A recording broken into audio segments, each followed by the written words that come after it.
ఆపదామపహర్తారం దాతారం సర్వసంపదాం లోకాభిరామం శ్రీరామం భూయో భూయో నమామ్యహం. హరి ఓం. పరమేశ్వర స్వరూపమైన సభకి నమస్కారం. సర్వమంగళమాంగళ్యం సర్వపాప ప్రణాశనం చింతాశోక ప్రశమన ఆయుర్వర్ధనముత్తమం రశ్మిమంతం సముద్యంతం దేవాసుర నమస్కృతం పూజయస్వ వివస్వంతం భాస్కరం భువనేశ్వరం. పూజయస్వ అనేటటువంటి అగస్త్య మహర్షి యొక్క సూచనతో అన్వయం అవుతూ అక్కడ రశ్మివంతం సముద్యంతం దేవాసుర నమస్కృతం అనే విశేషాల గురించి నిన్నటి రోజు పరమేశ్వరుడు పలికించినంత మేర పలికి ఉన్నాను. వివస్వంతం అంటారు. సూర్యభగవానుడి యొక్క స్వరూపం గురించి మాట్లాడుతూ ఆయన వివస్వన్ అనేటటువంటి పేరు కలిగినటువంటి వాడు. నేను మీతో తరచుగా గత 2 రోజులుగా మనవి చేస్తున్నాను. భగవంతునికి ఉండేటటువంటి నామములు ఏవి కూడా ఏదో బాలసారి నాడు పెట్టినటువంటి పేర్లలా ఉండవు. అవన్నీ గౌణములు. ఆయన యొక్క గుణము ఆవిష్కరింపబడితే నామంగా వస్తాయి.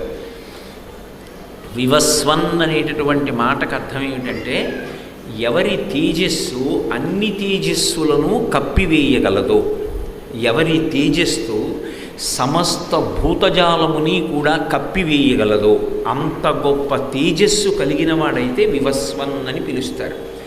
అందుకే ఒక్కసారి సూర్యనారాయణమూర్తి యొక్క ప్రకాశం ప్రారంభమైందనుకోండి, ఇక అంతకుముందు ఏవేవి వెలుగునిచ్చేటటువంటి సాధనాలుగా మనం స్వీకరించామో అవన్నీ కూడా ఆయన కాంతిలో వెలవెలబోతాయి.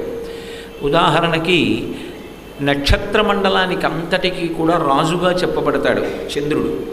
అటువంటి చంద్రుడు రాత్రివేళ ప్రకాశిస్తుంటే ఆయన నుంచి వచ్చినటువంటి వెన్నెలే ఇతోధికంగా మనందరికీ ఉపకరిస్తుంది. కానీ అదే సూర్యోదయం అయితే చంద్రుని యొక్క కాంతి సూర్యభగవానుడి యొక్క కాంతి చేత కప్పబడి అసలు చంద్రుడు ఎక్కడున్నాడు అని వెతకవలసి వస్తుంది.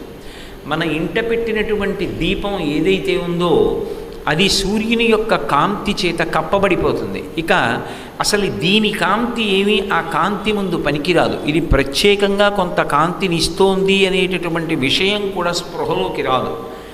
అలాగే అగ్ని కాంతినిస్తుంది. కాంతినివ్వగలిగినటువంటి అగ్ని ఏది ఉన్నదో ఆ అగ్ని యొక్క కాంతిని కూడా సూర్యనారాయణమూర్తి యొక్క కాంతి కప్పేస్తుంది.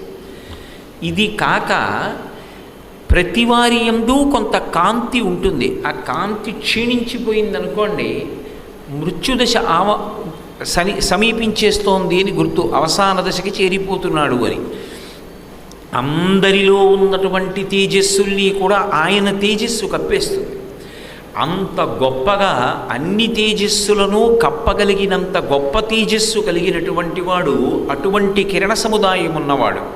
పైగా ఇందులో ఆయన దగ్గర ఉండేటటువంటి విశేషం ఏమిటి అంటే, దీన్ని నేను నా వెలుగు చేత కప్పడమా, నా వెలుగు చేత కప్పకపోవడమా అనేటటువంటి ప్రశ్న ఆయనకు ఉండదు. అది శవం కానివ్వండి, కుళ్ళిపోయినటువంటి కుక్క యొక్క శరీరం కానివ్వండి, లేదా ఒక మహాత్ముడు కానివ్వండి, అరవిరిసినటువంటి పువ్వు కానివ్వండి, పండినటువంటి పండు కానివ్వండి, మంగళప్రదమైన వస్తువు అమంగళప్రదమైనటువంటి వస్తువు అనేటటువంటి 2 భేదములు ఆయన యందు ఉండవు. ఉండకుండా దేన్నైనా సరే తన వెలుతురు చేత కప్పుతాడు. 2 అసలు సూర్యనారాయణమూర్తి యొక్క ఈ నామం ఒక విషయాన్ని ధృవీకరిస్తుంది. సూర్యనారాయణమూర్తి యొక్క స్వరూపం గురువు యొక్క స్వరూపం. మీరు అందుకే శ్రీరామాయణం బాలకాండలో వశిష్ఠ మహర్షి ఇక్ష్వాకు వంశాన్ని చెప్తారు. ఒకానొకప్పుడు ఈ లోకమంతా అవ్యక్తమై ఉండేది. అవ్యక్తము నుంచి బ్రహ్మ, బ్రహ్మ నుంచి మరీచి, మరీచి నుంచి కశ్యపుడు, కశ్యపుడి నుంచి సూర్యుడు, సూర్యుడి నుంచి మనువు, మనువు నుంచి ఇక్ష్వాకు, ఇక్ష్వాకువు నుంచి కుక్షి, కుక్షి నుండి వికుక్షి, వికుక్షి నుండి బాణుడు, బాణుడు నుండి అనరణ్యుడు, అనరణ్యుడి నుండి పృథువు, పృథువు నుండి త్రిశంకువు, త్రిశంకువు నుండి దుందుమారుడు లేక యువనాశ్వుడు, ఆయనకి మాంధాత, మాంధాతకి సుసంధి, సుసంధికి ధ్రువసంధి ప్రసేనజిత్, ధ్రువసంధికి భరతుడు, భరతునికి అసితుడు, అసితునికి సగరుడు, సగరునికి అసమంజసుడు, అసమంజసునికి అంశుమంతుడు, అంశుమంతునికి భగీరథుడు, భగీరథునికి కకుత్సువు, కకుత్సువుకి రఘువు, రఘువుకి ప్రవృద్ధుడు, ప్రవృద్ధునికి శంఖనుడు, శంఖనుడికి సుదర్శనుడు, సుదర్శనుడికి అగ్నివర్ణుడు, అగ్నివర్ణుడికి మళ్ళీ మరుడు, మరునికి ప్రశిశ్రుకుడు, ప్రశిశ్రుకుడికి అంబరీషుడు, అంబరీషునికి నహుషుడు, నహుషుడికి యయాతి, యయాతికి నాభాగుడు, నాభాగుడికి అజమహారాజు, అజమహారాజుకి దశరథ మహారాజు, దశరథ మహారాజుకి రామలక్ష్మణ భరత శత్రుఘ్నుడు. ఈ ఇక్ష్వాకు వంశం.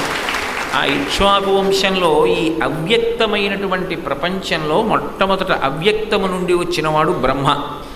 బ్రహ్మకి వచ్చినటువంటి ప్రజాపతి మరీచి, ఆ మరీచికి పుట్టినటువంటి వాడు కశ్యప ప్రజాపతి. ఆ కశ్యప ప్రజాపతి యొక్క కుమారుడిగా వచ్చినవాడు సూర్యుడు. సూర్యుడు గురువు, గురుస్థానమునందు ఉంటాడు ఆయన. అందుకే సూర్యోపాసన చేసినటువంటి వాళ్ళకి ఆంతర తిమిరము తొలగిపోతుంది, లోపల ఉండేటటువంటి అజ్ఞానము అనేటటువంటి చీకటిని పోగొడతాడు. మీరు చూడండి, లోకంలో భయమునకంతటికీ కూడా కారణం ఏది అంటే చీకటి ఒక్కటే. అసలు నిజానికి చీకటి భయకారకం. చాలా చీకటిగా ఉందనుకోండి, మీరు ప్రయాణం చెయ్యండి అంటే నేను భయపడతాను. ఎందుకు భయపడతాను అంటే ఆ వస్తువు ఏది అన్నది ప్రకటనంగా తెలియదు, స్పష్టంగా తెలియదు. ఎప్పుడైతే వస్తువు యొక్క యథార్థ స్వరూపము అవగతము కాదో అప్పుడది భయహేతు అవుతుంది. అక్కడ ఒక తాడు పడిందనుకోండి, అది తాడులా కనపడదు, పావులా కనపడుతుంది. చీకట్లో ఉన్న వస్తువు ఉన్నట్టు కనపడకపోవడమే భయమునకు కారణం. అప్పుడు మీరు ఏ వస్తువు తీసుకొచ్చి అక్కడ పెట్టండి, అది అసలు యథార్థంగా ఏమిటి అన్నది తెలియదు. తెలియనంతసేపు భయమే ఉంటుంది.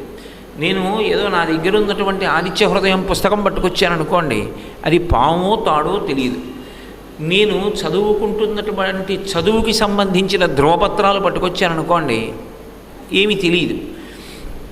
నేను సంపాదించిన డబ్బుకి సంబంధించినటువంటి ఏవో ధ్రువపత్రాలు కొన్ని తీసుకొచ్చి అక్కడ పెట్టాను అనుకోండి, అది పామో తాడో తెలియదు. కానీ దీపం ఒకటి వెలిగిందనుకోండి, ఆ దీపపు కాంతిలో అది పాము కాదు తాడు అని తెలుస్తుంది. సత్యము ఎరుకలోకి రాగానే అప్పటి వరకు ఉన్నటువంటి భయం అంతా పోతుంది. ఇది పాము కాదురా తాడని చెప్పి వెళ్ళి చేతితో తీసి పక్కన పారేస్తాడు. సత్యము గోచరించాలి అంటే వెలుగొక్కటే సాధనం. ఆ వెలుగు గురువుకి పర్యాయపదం. అందుకే గురువు జ్యోతిస్వరూపం. అందుకే మీరు ఒక విషయం గమనించండి, ఈ ప్రకాశాన్నే చెప్తారు భగవంతునికి పర్యాయపదంగా. అందుకే దేవతలు అన్నప్పుడు దివ్ అన్న శబ్దంలోంచి వచ్చింది.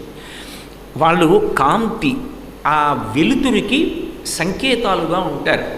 గురువు అసలు రాశీభూతమైనటువంటి వెలుగు. గురువు ఎక్కడుంటాడో అక్కడ అజ్ఞానం అనేటటువంటి చీకటి ఉండే అవకాశం ఉండదు. సూర్యనారాయణమూర్తి ప్రధానమైనటువంటి గురుస్వరూపాల్లో ఒకటి. అందుకే యాజ్ఞవల్కుడికి ఆయన గురువు, ఆయన వలన వేదం వచ్చింది. అలాగే స్వామి హనుమకు ఆయన గురువు. అలాగే ఆయన ఇక్ష్వాకు వంశంలో ఎందరినో తన దగ్గర కూర్చోపెట్టుకుని విద్య నేర్పాడు. అంత గొప్ప గురుస్వరూపమైన అటువంటి గురువైనటువంటి సూర్యుని యొక్క వెలుతురు అందరినీ కప్పివేస్తుంది. అంటే ఎవరు సూర్యభగవానుణ్ణి ఉపాసన చేశాడో వాడికి అజ్ఞానము కూడా తొలగిపోతుంది. తొలగిపోయి ఇహము, పరము, మోక్షము ఈ మూడిటిలో వాడి ఉపాసన బలాన్ని అనుసరించి ఇహమునందు సుఖములను పొంది ఉన్నత లోకవాసమైనా చేస్తాడు.